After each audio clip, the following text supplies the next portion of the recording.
Remember these visuals emerging from Brooklyn on April 24th? This is what we saw on our television screens. A woman in New York was chased, kicked, spit at and pelted with objects by a mob of Orthodox Jewish men who thought she was protesting against Israel's far-right security minister in a rally. Anti-Israel protest scenes are now regular in the United States as protesters hit streets to agitate against the Gaza war. The United States has witnessed an unprecedented wave of anti-Israel protests since October 2023, making it the largest and most sustained protest movement in the US sparked by a foreign conflict in the recent history.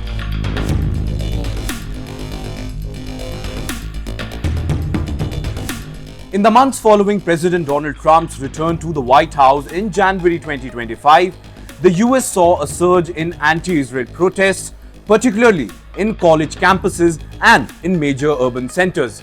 These demonstrations that became more frequent and violent post-Israel's renewed military action in Gaza have led some observers to draw parallels with the Palestinian uprising known as the First and Second Intifada.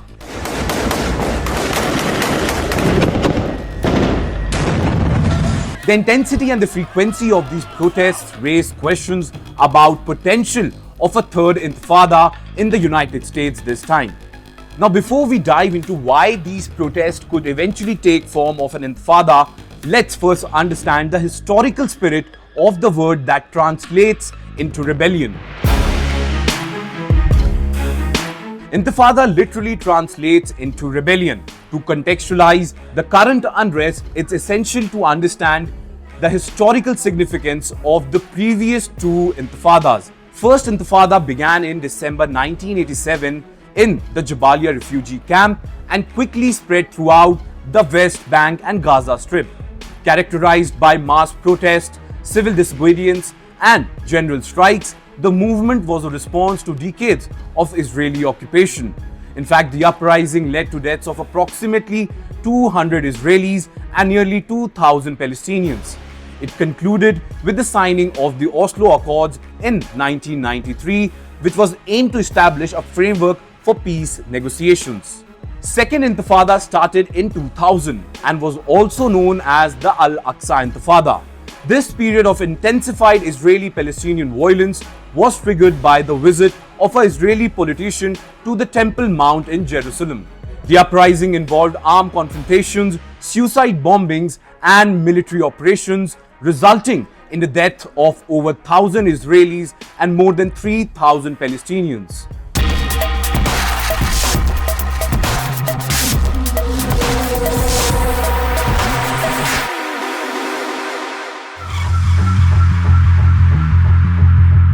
Now, coming back to what happened in the United States.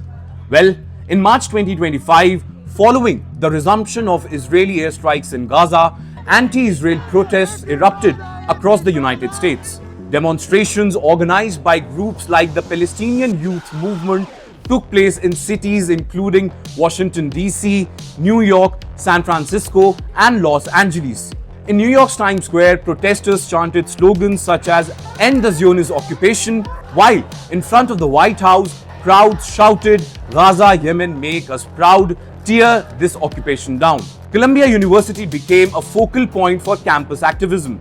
In February, students staged a sit-in protest at the Barnard College, protesting against the expulsion of peers who had disrupted an Israel studies class. Subsequent events included protests against a campus appearance by former Israeli Prime Minister Naftali Bennett and the occupation of a center in the college, which was declared the Dr. Hamas Abu Safia Liberated Zone by the anti-Israel protesters.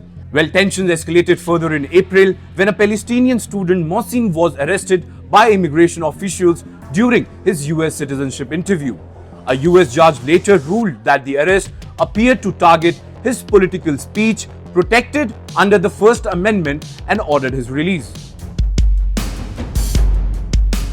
The Trump administration's response to these protests have been marked by a series of hardened policies and executive orders aimed at curbing what it perceives as anti-Semitic activities. In fact, in January 2025, President Trump signed an executive order directing federal agencies to take additional measures to combat anti-Semitism with a particular focus on educational institutions.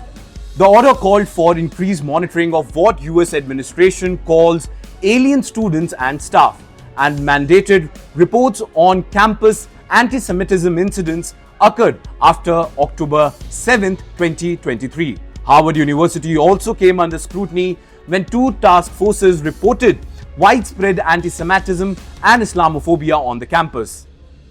In fact, the findings highlighted that Jewish, Israeli, Arab, Muslims, and Palestinian students face significant discrimination and harassment. In response, the Department of Education threatened to halt billions in federal research grants unless Harvard implemented specific reforms.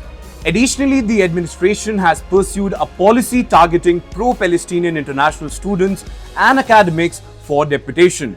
As of April 17, 2025, over 1,000 international students and graduates had their visas revoked or status terminated, raising concerns about the suppression of political dissent. In late April, Brooklyn, New York witnessed violent confrontations between pro-Palestinian protesters and pro-Israeli protesters. In fact, the clashes were sparked by a visit from the former Israeli National Security Minister. The New York Police Department intervened to prevent further escalation, and city officials condemned the violence which took place that day. While the current wave of protests in the United States differs significantly from the Palestinian Intifadas in terms of current scale, the intensity and the frequency of protest coupled with governmental crackdowns suggest a period of heightened unrest ahead. True, America is not an occupied territory and law enforcement is far more capable of suppressing unrest. However, if political tensions keep rising, the United States could face its own version of prolonged anti-Israel rebellion, one that reshapes domestic politics and US Middle East relations for the years to come.